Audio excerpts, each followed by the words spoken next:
ఆత్మాభిమాని 15వ అభ్యాసం. సందేశం పంపించటం, కాల్ చేయటం, ఇంటర్నెట్ బ్రౌజింగ్ చేయడం చాలా సాధారణమైన విషయాలు. అది అందరూ చేస్తారు.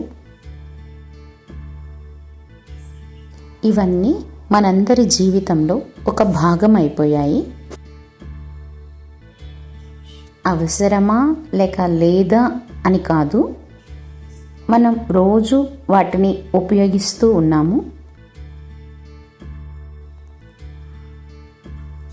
ఇప్పుడు మనం ఒక చిన్న మార్పు తీసుకురావాలి. సందేశాన్ని పంపించినప్పుడు కానీ ఇదే సంకల్పం తీసుకురావాలి.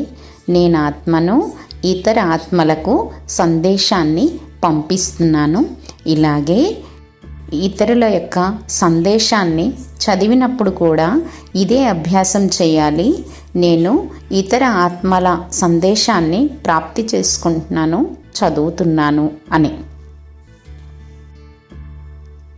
ఈ రకంగానే నేను ఆత్మను ఇతర ఆత్మలకి ఫోన్ చేస్తున్నాను.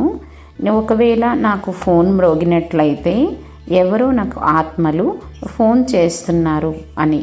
ఇలా మన మనసులో స్వాభావిక రూపంలో ఆ వ్యక్తి యొక్క రూపం స్వతహాగా తయారవుతుంది.